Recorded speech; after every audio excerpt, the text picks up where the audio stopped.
Jim Collins says, kind of is where good companies go to die. EOS is a disruptive system. It's a new system. It's a proven system that is going to help them become their best. So they're going to have to let go of sacred cows. Hey, that's the way we've always done it. Welcome to the Jeff Glines Show, where success isn't just about the destination, but the journey. Behind every success story lies untold challenges and lessons. I'm Jeff Glines, and I'm here to take you behind the scenes with business leaders and entrepreneurs. We'll explore the real stories behind the success, the challenges, the late nights, and the breakthroughs. If you're looking for raw, real insights into the world of business, you're in the right place. Subscribe to the Jeff Glines Show on your favorite podcast platform. Join us for new episodes every week, and let's dive into what it really takes to succeed.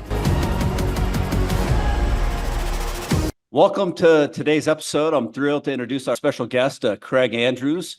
He's a seasoned business strategist and the driving force behind Entrepreneurial Operating Systems, EOS.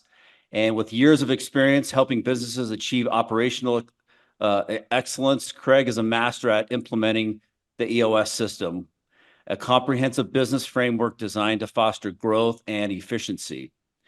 Craig's passion for transforming organizations is evident in his hands-on approach and proven track record of success. And under his guidance, countless companies have navigated their unique challenges, set clear visions, and achieved remarkable results. Get ready to gain some value, and we welcome you, Craig, to the show. Jeff, thanks for having me. It's great to be here to talk about EOS. A quick disclaimer is that EOS is not my EOS was started by a gentleman by the name of Gino Wickman. So I'm a franchisee. I've been a franchisee of the EOS system for a long time, but I can't take credit for the system. Gino Wickman gets all the credit, but I've been a certified implementer implementing that great system for the past 8+ years. Yeah, well, and you are the owner of your own franchise, your business, so you're the one calling shots and stuff. So yeah, that's good.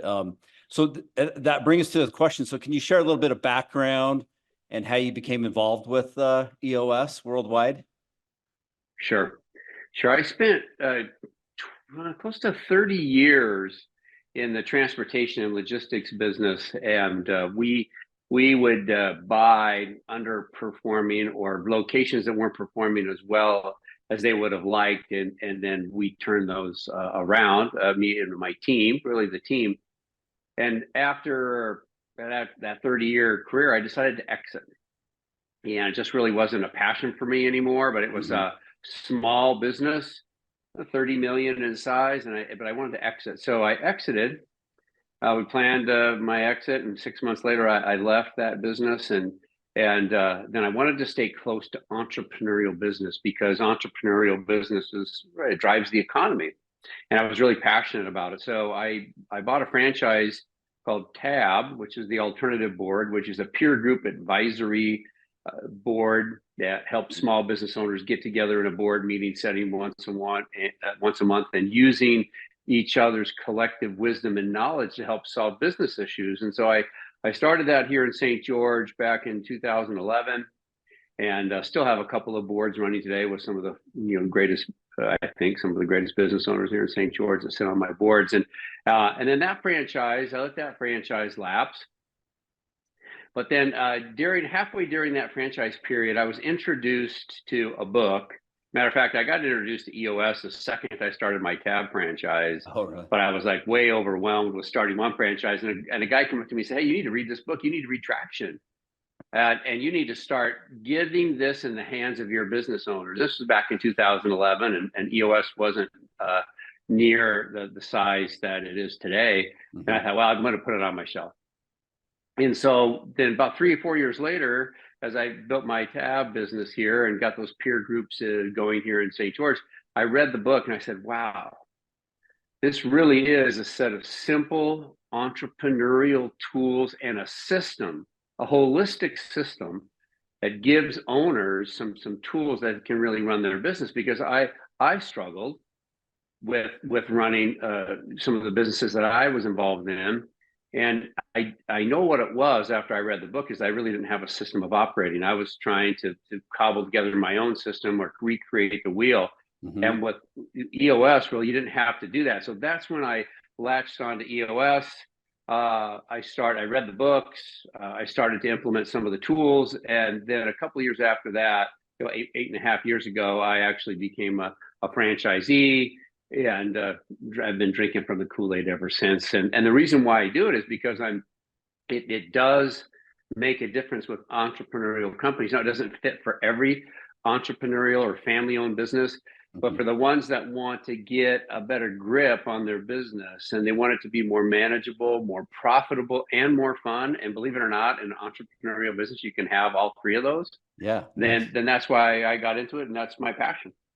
That's incredible. Yeah, it's I really love the business side of things, and I definitely there's so much to learn, and that's the reason why I started this podcast, was because there's just so much to learn, and people can listen to something on the go and just get some type of piece of what was the book you said that you read? What was the name of the book?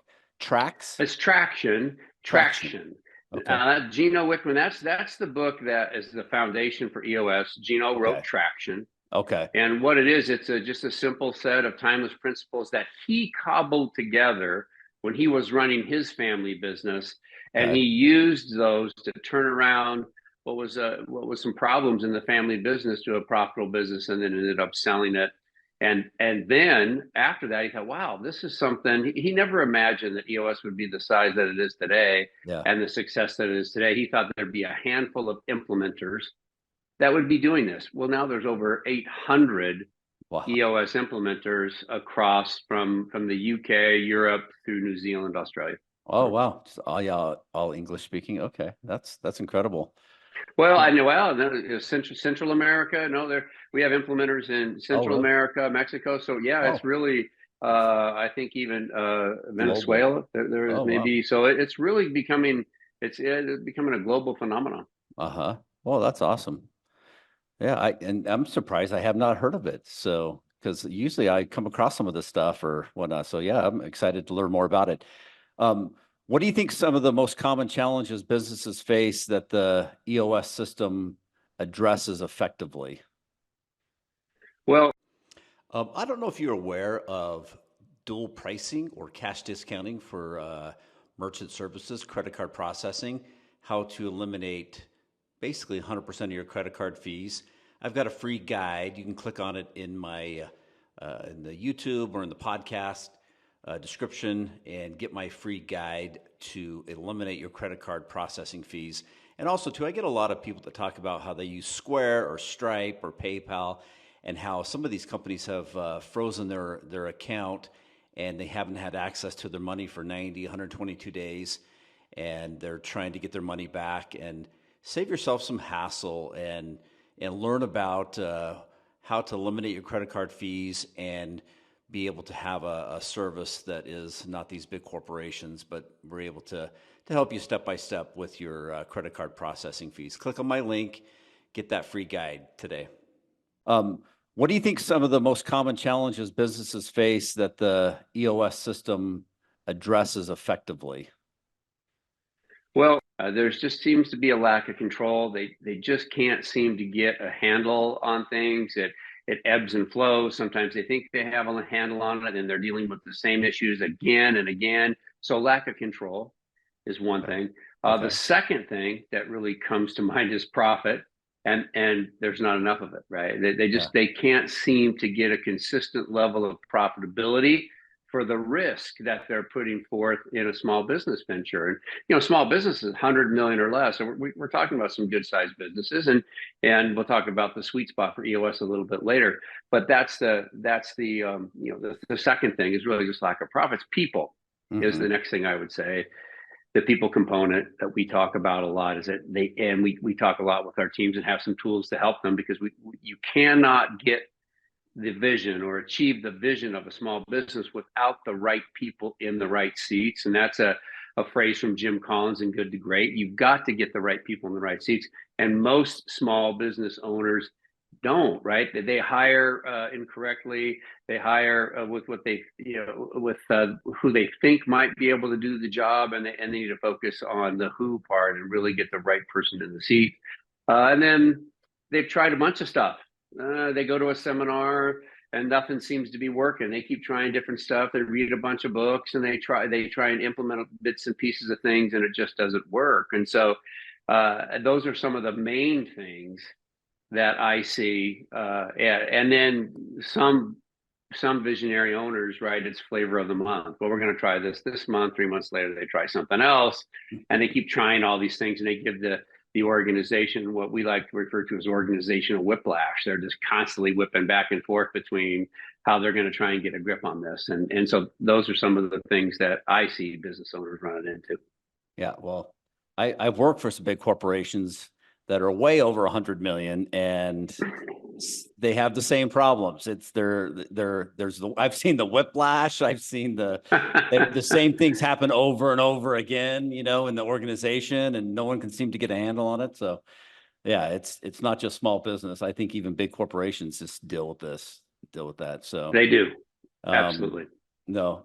And what about one that comes to my mind, I don't know, is accountability. Like some of these business owners and people, like just having that accountability, does the EOS system have something in place to hold them accountable? It's a highly accountable system for the owner, visionary, and the leadership team. One of the things that EOS is a leadership team development system where it helps an owner and the leadership team really get a grip on the business. So it helps them become better leaders with simple tools, and accountability is key.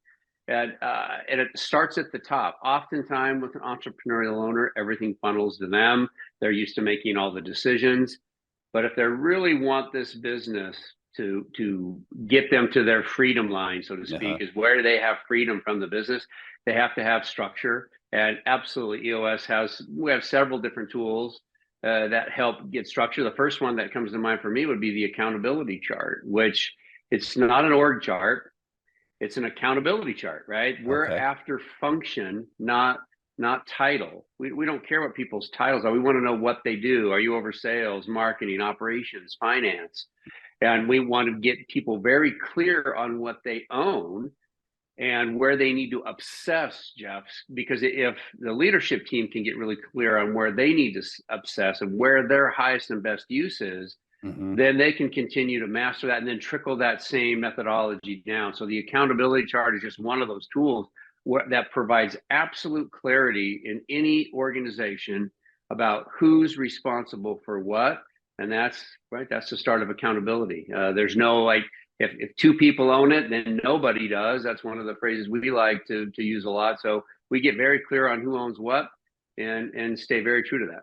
I love that. I know for me, accountability has been a big driver for me being able to find success. It took me a long time to figure that out, but it just having that accountability is incredible, because you're like, I own this. I have to do this. I have to get this done. Right. And I told someone I would have this done and by this time. And so, yeah, holding my feet to the fire has been incredible for me and my organization. So yeah, thanks for sharing that.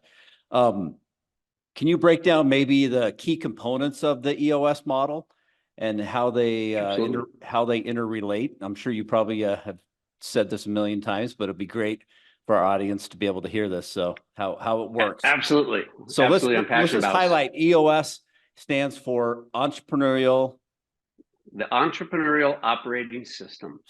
Okay. All right. Just so people know EOS. I just want to throw that out there again. So yeah, give us the model and how it interrelates and works. Okay. So what Gino discovered, I mentioned Gino at Road Traction, what he discovered in his entrepreneurial journey, that to the degree that leadership teams can get strong in what we call the 6 key components, those 136 things that business owners seem to have to struggle with and deal with seem to take care of themselves when we get an organization strong in these 6 key components. So the first component is the vision component. And we have to get really clear on the vision, because we can't expect people to align to something if they don't know what it is they're supposed to align to. Where is the organization going? What is the vision? What is my pathway to progression? Do I have one? Oftentimes in small business, you see that I just come to work. People don't really know what the vision is, so they can't align to it. So we got 2 key disciplines under that, Jeff, that we help an organizational team or an entrepreneurial leadership team get strong in. One is we call the Vision Traction Organizer, or VTO. Now, that's a 2-page strategic plan, right? Because we're talking about entrepreneurial business. We don't build a 45-page strategic plan that nobody's going to read. We have a 2-page strategic plan. We get that VTO, which is made up of 8 questions. We get that completely filled out, creating clarity in the organization around the vision. And the second discipline under that is that it must be shared by all. Now, if we have 10 people working in the business or 150 people working in the business, everyone's got to share that vision. Now, with EOS, Pete, you're going to stick out like a sore thumb if you don't share the vision, and that's okay. You don't have to share the vision necessarily, but you just won't be able to work at that company if you don't share their vision about where the organization is going to progress to.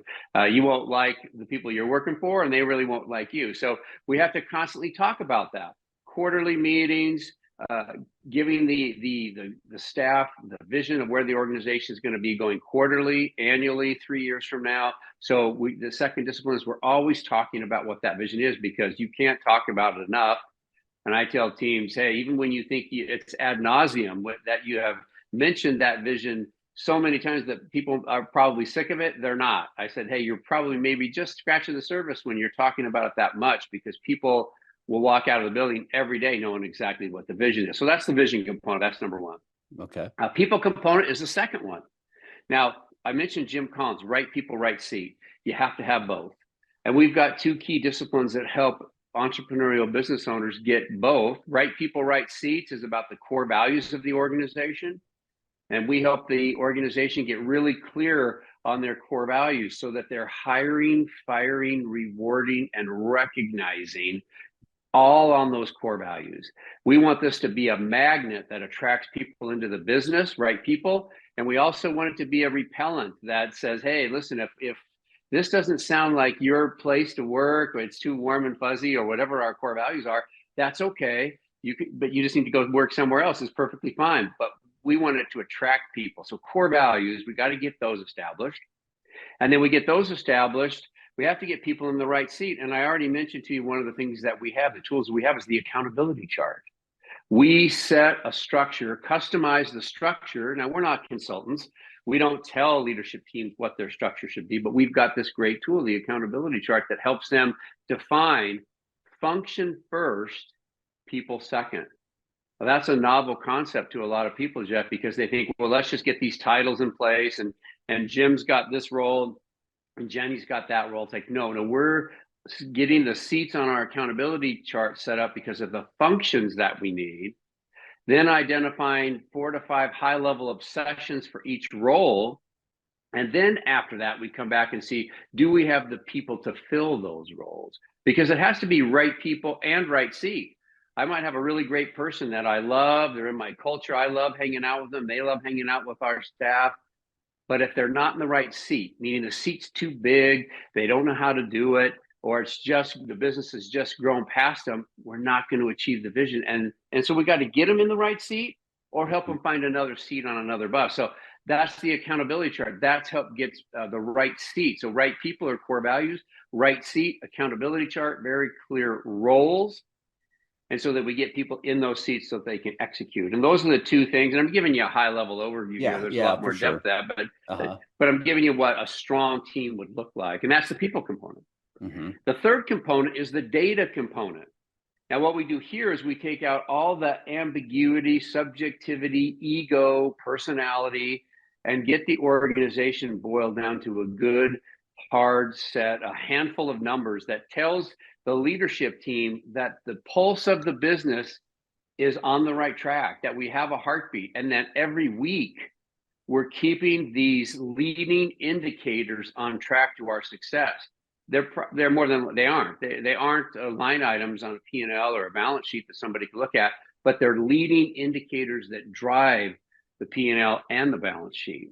So we customize that, get that set up to where the leadership team is creating this scorecard that keeps the absolute pulse on the business. And then there's a sense of urgency from the leadership team to always keep those numbers on track because they know it's what drives the business forward. So we do that by setting up a scorecard.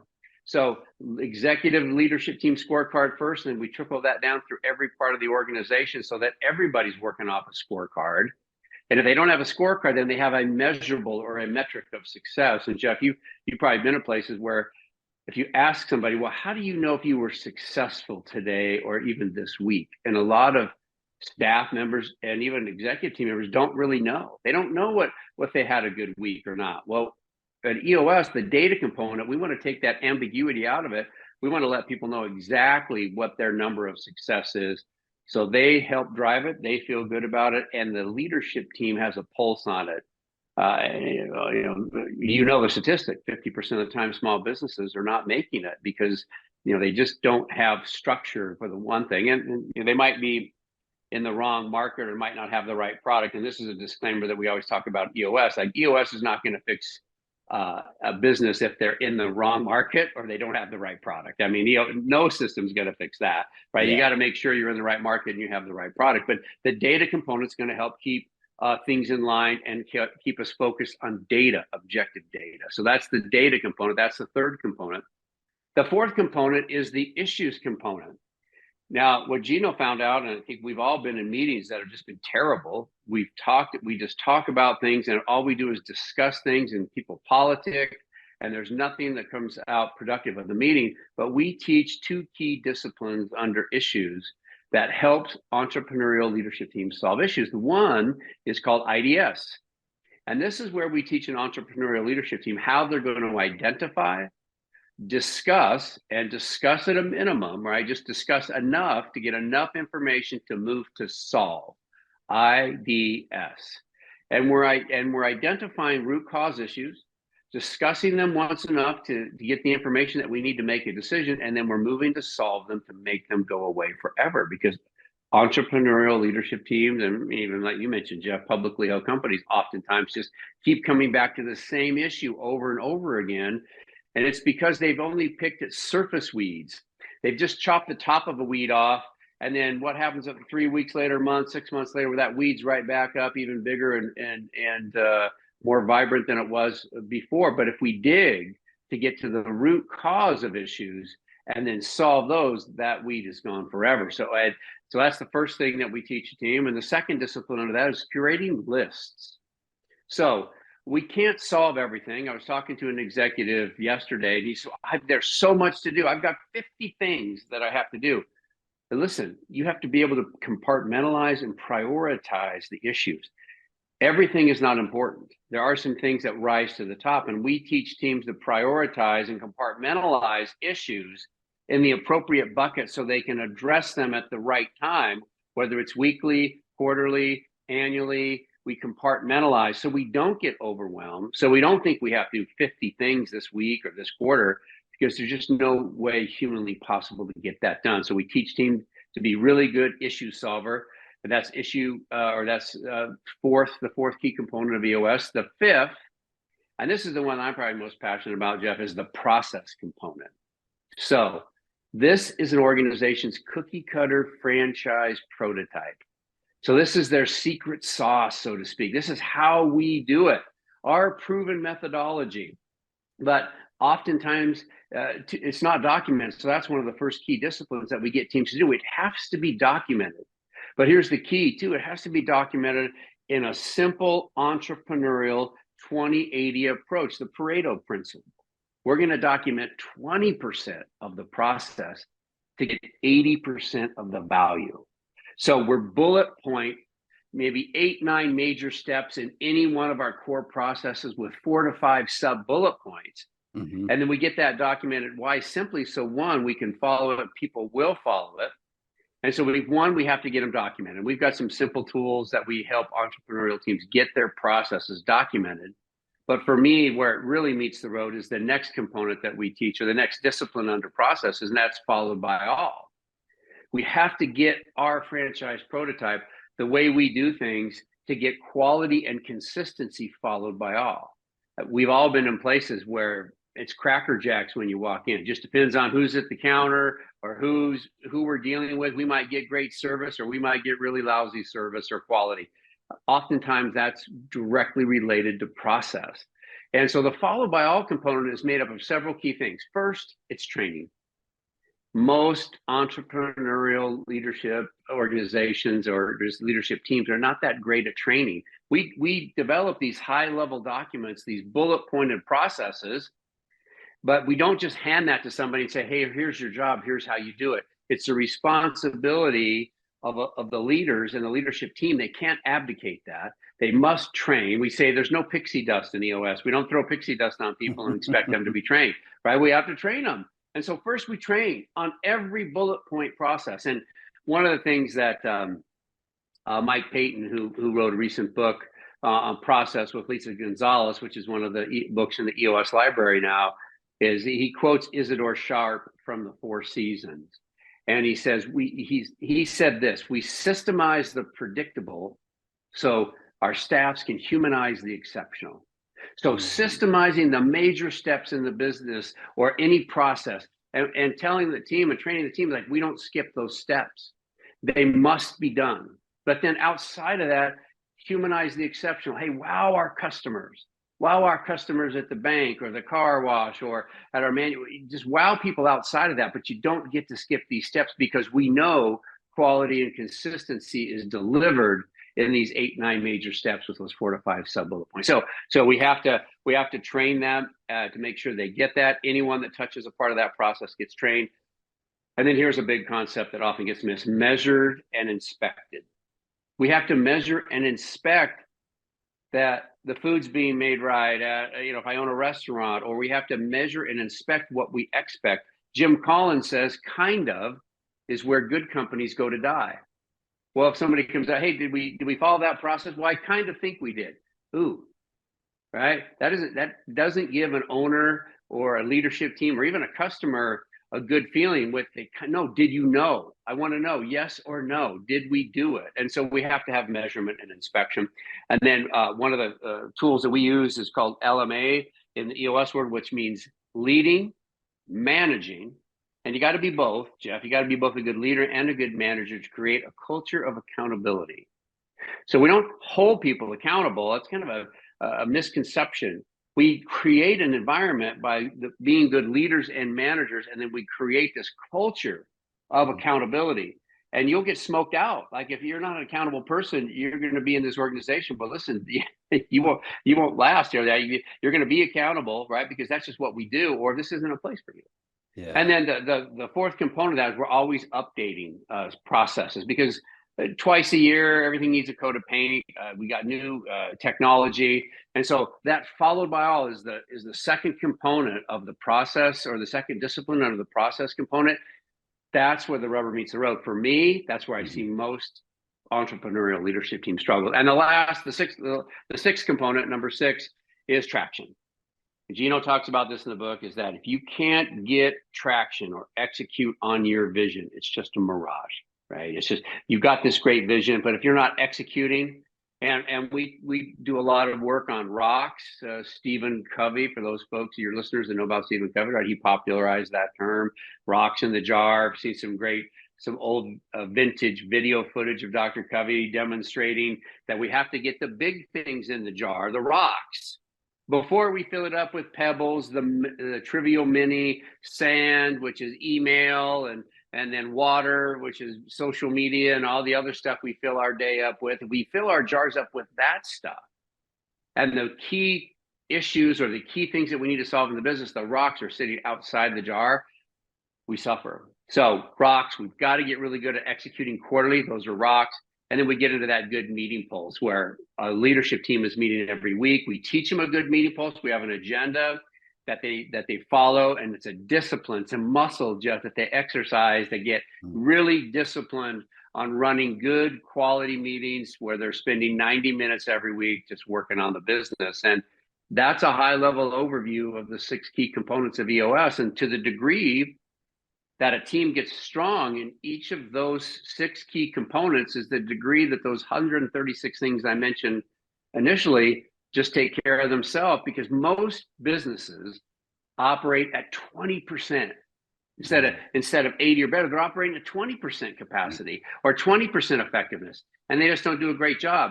But we get to 80 or better on all 6 of those, that's a executing team, and probably a team that's profitable, business is manageable, it's more fun. Nice. Well, that's great overview. It's like, how do you I'll put you on the spot.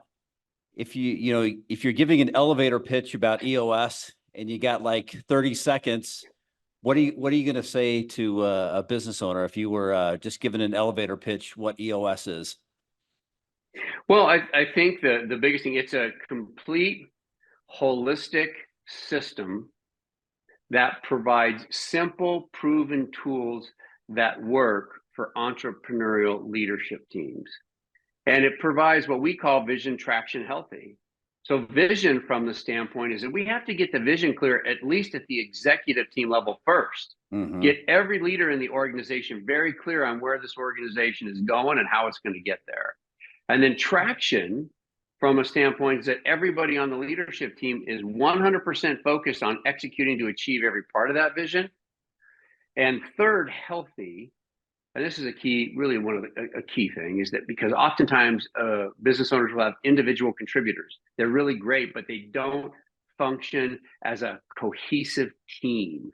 And so we've got to get both those. EOS is going to bring that vision traction healthy to an organization. So if any part of that resonates with a business owner, then we should have a discussion. I mean, that's not they wouldn't decide just simply based on hearing some of those things, but if that resonated with them, some part of that message resonated with them, then we'd want to have what we would call a 90-minute workshop, where I really turn open the fire hose on them and say, hey, I want to expose you to everything about EOS. And this is one of the things that I always say to teams. That I always ask them, are you ready to become your best? And sometimes, oh yeah, sure, I'm ready to become my best. Wait, don't answer that. You don't know enough about this system yet. Time will tell if you're willing to become your best, because this is going to make you, it's going to force you to become your best. And why invest time and money and resources in trying to do anything that wouldn't allow you to become your best? Yeah.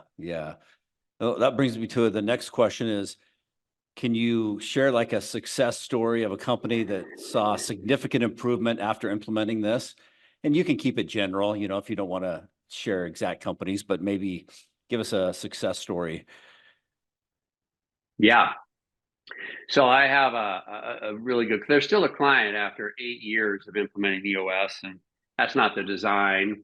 A lot of companies stay with their implementers because they don't want to have to implement EOS. But Gino developed a system so that after roughly 2 years, we've taught you everything we know, so that if you're ready to graduate from us, you take the system and run it yourself. But this team has been with me going on 8 years now, and nice. They were impacted by COVID severely. But we started back in 2017.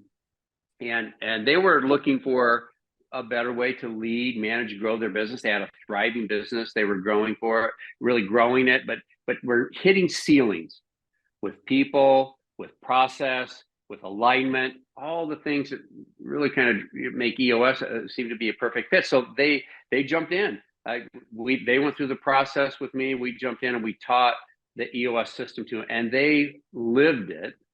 And this is a key thing for me, is they lived it, so they thrived in it. And versus somebody that just kind of survives, they'll pick it up and they'll put it down. They'll do EOS a little bit. I had one team say they do EOS Lite, and I said, I have no idea what EOS Lite is. There's no such thing. I said, don't ever say that to me again. There's no such thing as EOS Lite. And he's still a good friend, and I still implement with him, a different company. But this team that I was mentioning to you, was in an industry that was severely impacted by COVID, because when it shut down, their business went from very vibrant to zero. I mean, overnight, nothing, wow. No revenue. But they stayed true to the tools of how to operate. I mean, they trimmed down. A lot of people lost their jobs because they had no revenue, but they stayed true to the way they operated, using the system and the tools to address issues, to make sure processes, even though they were super lean and they had to do some creative things with banking and financing and everything to just stay afloat. They're a success story, because then when they did come out and the faucet turned back on. They were ready and primed, right? They had a system of operating. They knew what they were going to do. They had processes in place. They knew how they were going to deliver quality and consistency. And so when the faucet turned back on, I mean, they had their best year ever. That was last year, 23. Yeah, they had their best year after. I mean, so 3 years after COVID. So the faucet turned back on, say like 22 it started. Yeah, and then 23, best year ever. 24 is going to be there, even surpass that. And they are doing all the hard work. So it's not about us as implementers, but we bring discipline in helping them understand and use those tools. And so they did, and they stayed true to them. They use them, and here they're back at phenomenal profitability at when a lot of companies just didn't even get it out of COVID. So that's the success story that sticks in my mind. And I'm just really proud to see who they are as a team. And they're good leaders. They're good people. So great success story. Oh, that's awesome. Yeah, that's incredible. Yeah, and I'm sure you probably have a lot more, even more stories, you know, that just because if people are I got tons of them. Yeah, I mean, I'm sure if people, well, this brings me a good question here. Then, how do you handle resistance? How do you handle resistance from team members when you implement the EOS system? So management's on board or the ownership's on board, but you're getting resistance. I mean, obviously they're employees, but how do you get them to buy into the whole vision and everything? Maybe you have to let them go, but I don't know. What's some things that you do to get them to? We're much rather coach them up than coach them out, right? But that's a phrase we use a lot. But ideally, we want to coach people up first. We want to coach them up, and if we've never told them the vision before, right? That's incumbent upon us as leaders. We got to get the vision clear. Now let's coach them up to it. Okay, now if they decide not to, they don't want to be part of that vision, that's okay. And EOS is a disruptive system. So I always tell teams when we're coming in for the 90-minute meeting, hey, listen, this is a disruptive system, right? It's going to disrupt the way you're doing things. It's not designed just to be disrupted just because, hey, that's what we want to be. We want to just stir it up, but it will, because it's a new thing, right? It's a new system. It's a proven system that is going to help them become their best. So they're going to have to let go of sacred cows. Hey, that's the way we've always done it. But the team decides this. Like, we're not there telling them what they should do. We bring resources and experience as implementers to help them. But the thing that and there are people that sometimes are not fully bought in. And I could think of a story where one person, and it was a nonprofit, and they just were really stuck in their way about how to do things. And EOS was really a disruptive force, right? Because we're not really designed for nonprofit businesses, although the nonprofit businesses that run like a business, right? A nonprofit's is a misnomer, because it's, of course, a nonprofit has to make money. They have endowments. They just have a different way, but they should be ran, at least from my perspective, as a business, profitable systems in place. And so this nonprofit was ran that way, but the integrator just drug her feet. She just didn't, it was foreign to her. That's not the way they did it. And they wanted to go back to old ways of doing things. And I said, hey, one of my jobs is to not let you go back into bad habits. And so if you're going to go back into doing things the way you did before, like I can't help you. We're going to go forward. We're not going to slip backwards. And so sometimes it takes a while. So the long answer is sometimes it takes some team members to be into it 3 to 6 months before they finally see it. But one of the things that's critical, Jeff, is that a team has to be open and honest and looking for new and better ways to lead, manage, and grow the business. If they're not open and honest about it, if they really don't want to do anything different, it's like dragging them. It's too tough to drag them through EOS, because they're always fighting against it. And those people are just not a good fit, and that's okay. It doesn't mean they're bad business owners. They're just not a good fit. Yeah. Gotcha. Nice. Did I answer your question? Yeah, it does. Maybe as far as some advice for entrepreneurs, what advice would you give to entrepreneurs and business leaders considering implementing the EOS system? So we have a sweet spot Just so you know, you hit it on Yeah. the golf. If you're a golfer, you know, you hit it on that spot. The ball goes, you know, a softball bat. You hit it on the fat part of the bat. You drive the ball further. Tennis racket. All those analogies. Mm-hmm.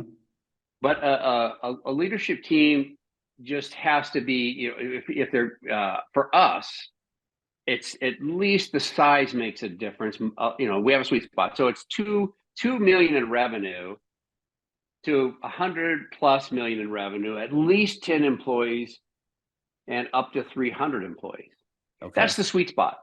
Now, Okay. it works for some bigger companies. There's some billion-dollar companies and $500 million companies that are using EOS, and right, that it works. It works for some smaller companies. I've implemented with some companies that were smaller than 2 million. But so one, I think the size of the company does make a difference because it's an Mm-hmm. investment, and it's going to take the time and energy of the leadership team. So we want to make sure that if they're in that target market, and again, is the owner open and honest and looking for new and innovative ways to lead, manage, and grow the business, or is the owner, does he or she just want to make all the decisions? Because if they just want to make all the decisions, then don't do EOS, right? Because EOS is a leadership team system. We're trying to get the leadership team, right? Now, it doesn't mean that the owner, visionary, doesn't sprinkle their flavor on certain things, of course, right? They started the business, but they want to get this business right so it doesn't control them. And if I'm really a business owner, I don't have to be there to make the business run. If I Yeah. have to be there to make the business run, then do I really have a business? Yeah. And so it's open, honest, willing to have a leadership team help them run the business and being in that sweet spot. So if they're considering those things, if they really want to, and they might be tired too. That's another thing. Is the owner is just tired of everything funneling to them, and Yeah. sometimes, well, a lot of times, there's a reason why they say the bottleneck is at the top, because we create these things. Yeah. And I talk to owners a lot, and they say, hey, listen, even if you're looking in the mirror, and even if you have gritted teeth, I'm responsible, right? Yeah, you created a lot of good stuff in your business, and you created the stuff that isn't so good. But as long as you can look in the mirror and just say, okay, I'm responsible for that, but I want to fix it, then EOS could be the system for you. There's lots of systems out there. EOS isn't the only one, Mm-hmm. but it's the system that I'm passionate about. And what I would recommend to business owners is like, hey, if this our little chat today, if some of these things resonate with them, I got a great book, these orange books on the back of my Oh. shelf, and I'll just Uh-huh. grab one because it's one of the books that I like to recommend is Get a Grip. And it talks about EOS and an entrepreneurial story, and about how a team gained traction and execution by using EOS. And that really, they don't have to read the book to explore if EOS is right for them. If Uh-huh. anything that resonates, right, they can call an implementer, and go through that discovery process. But that's just a great book for them to really get an idea. Oh, hey, is that something I'd want to do? And Mm-hmm. then if it is, make a call. Yeah. And maybe even the solopreneurs that maybe aren't going to implement the whole system, but can want to learn a little bit about just, their small business. They're maybe, like I said, they're not quite a business yet. They're still operating it and doing their own thing, making all the decisions, but they can probably glean some good information, I would imagine, from stuff like that. Well, yeah, well, here's a great thing, Jeff, is that self-implementers, there's 100,000, over 100,000 companies. I mean, it might be closer to 200,000 companies implementing EOS. Many of them are self-implementing. I think around 40,000 that are implemented, have a professional implementer like myself doing it, but Mm-hmm. most are self-implementers. Like you mentioned, got solopreneur, I got 4 to 5 people. Well, here's what people can do. Maybe professional implementation isn't for them, but EOS has a great website that a person could belong to Basecamp, and there's a Basecamp fee, but then they have access to tools, videos, kind of the how-to, so that they could use the system. And, it might be too expensive. They might say, "Oh, Craig, your prices are crazy. I'll never use you."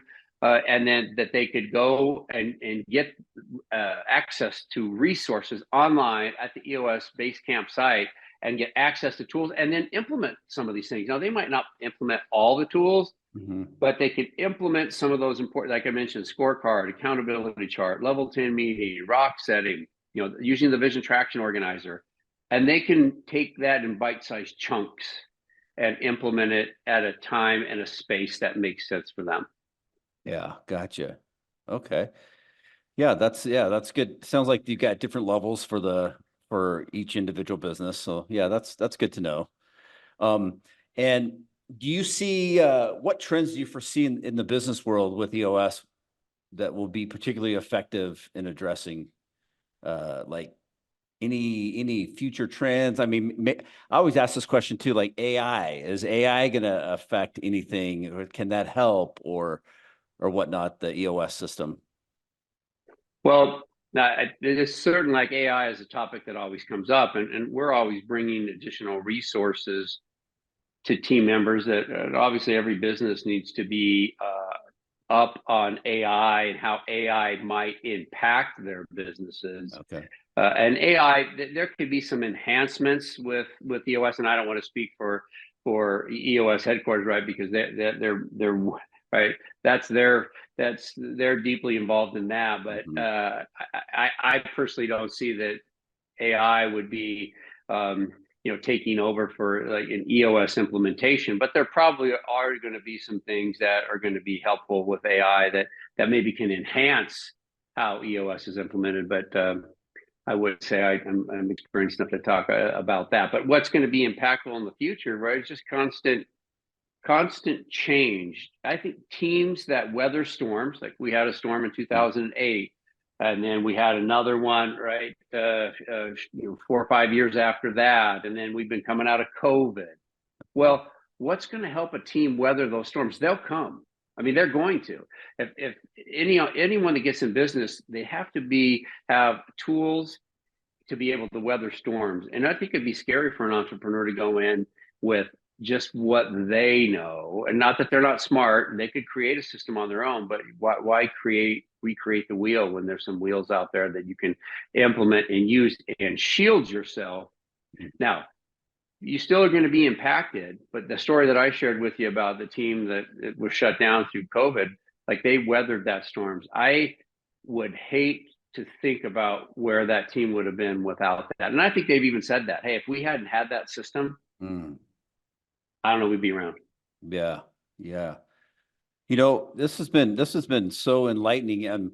So you had mentioned if this is resonating with a business owner, resonating with entrepreneurs or someone that wants to implement it. I know you said implementers, but if someone if and I don't know if you're getting ready to retire or if you're still going full force or what's going on. I mean, I had little inklings that Travis said that maybe you might be kind of like on the downturn and maybe handing it off and calling it good. So maybe give us where you're going with this and how much more how long are you going to be doing it? But if it is resonating with somebody, what's the best way that they can get in touch and get that 90-minute what'd you call it?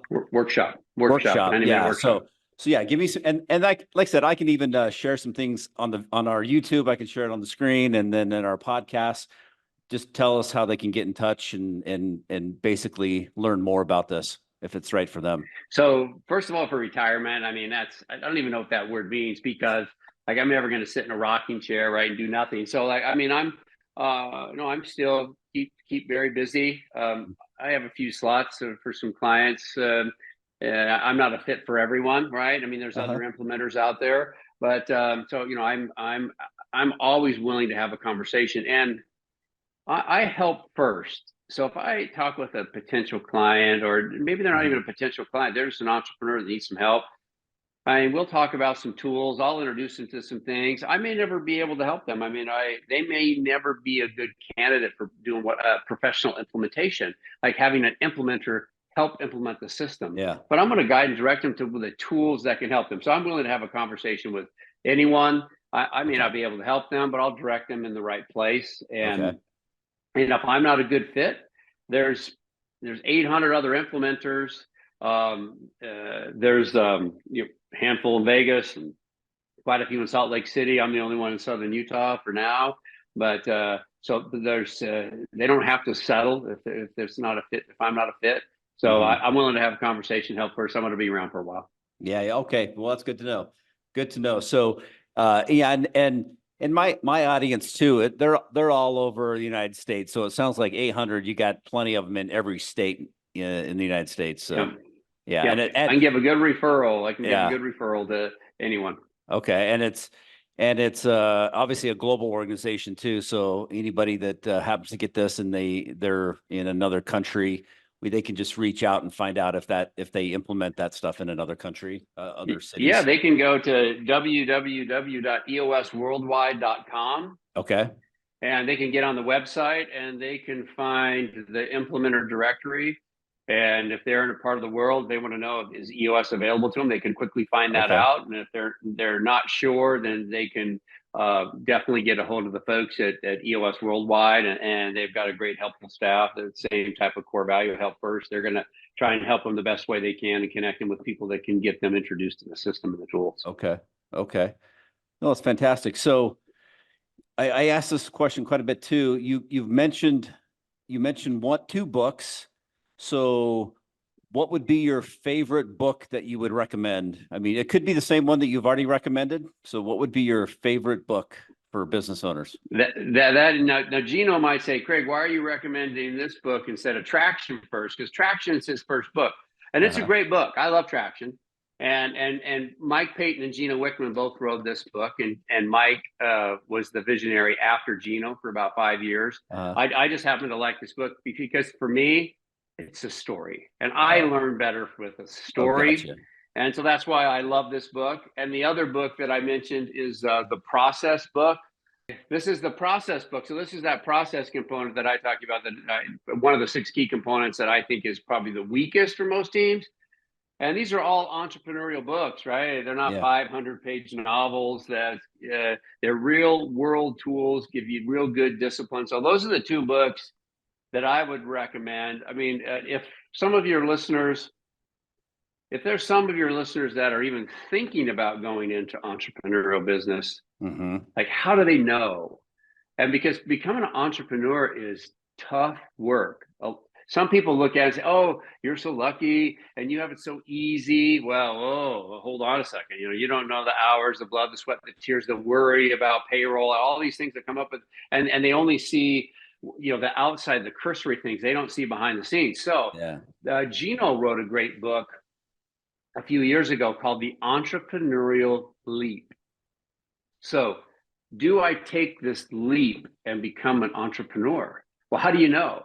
Well, that's a book I'd recommend to your listeners if, hey, I'm thinking about starting my own business. Well, Gino started several businesses and he's starting another one now, even though, because he sold the EOS 6 years ago. He owns a portion of it still, but he sold it to a private equity company. So he's starting another business. I mean, he's an entrepreneur. Yeah. But he knew, and he knew what he wanted. And so that book, The Entrepreneurial Leap, helps people that are considering entrepreneurship. Hey, is this right for me? And after reading that book, they might come out and say, no, I don't want to start a business. But that's a great book. I don't know if I have a copy of that. Oh, I do. Bear with me, Jeff. I'm going to get up out of my chair. And Gino will be pleased with me now because I didn't recommend Traction, but I did recommend this book, right? So The Entrepreneurial Leap. Okay. So it's a great book. Gino wrote it. And it's like, hey, do you have what it takes to become an entrepreneur? Is the title line. So I see this happen where people get into entrepreneurial business and they fail, and they're like, and savings is wiped out. I mean, they lose a bunch of money, and sometimes you do that entrepreneurial business. You start some, they fail, but do you really want to be an entrepreneur? I think that can save a lot of heartache and a lot of pain for families and entrepreneurs. That book, I think, will open some eyes. Nice. Well, thanks so much, Craig, for coming on the show and being able to share your knowledge. And we definitely probably got to do another one of these because I think this is going to be the most added value to our audience. So this has been amazing information, and I appreciate your time coming on here. Any last words that you'd want to give to any business owners, entrepreneurs? Any words of advice besides what you've given already? Well, this is a quote from Dan Sullivan, and I really like it. Dan Sullivan is the owner and Strategic Coach, which is an entrepreneurial organization that coaches entrepreneurs and business owners to become better. And so I love this quote where he says, if you're thinking right now and you're looking 3 years ahead, what will need to happen both personally and professionally for you to feel a sense of success? So I would encourage your listeners to ask themselves that question. And then what are the answers they get from that? Is there something that's going to help drive their business? What needs to happen in their business? Mm-hmm. What needs to happen to them personally in their leadership to help get them to achieve their vision? So I'd leave that question, ask that question. That may also spur them into activity and pathways that they haven't thought about before. Okay, awesome. All right, well, thanks again, and appreciate your time, and thanks so much. Appreciate it. Thank you for having me, Jeff. Appreciate it. You bet. This has been such a great interview with Craig Andrews, and being able to pick his brain and understand the processes of business. And those that it's been resonating with, listening to the show, take him up on his offer and reach out to him. Maybe you're just a solopreneur. Maybe you are you've got a small business, 10 employees up to 300 employees, and are looking to implement something that's going to actually help you run your business so that you are not being controlled by your business. So reach out to him. I'll put the information in the description of our podcast and our YouTube, and you're listening to the Jeff Glein Show. And follow us on Instagram, Facebook, LinkedIn, and TikTok.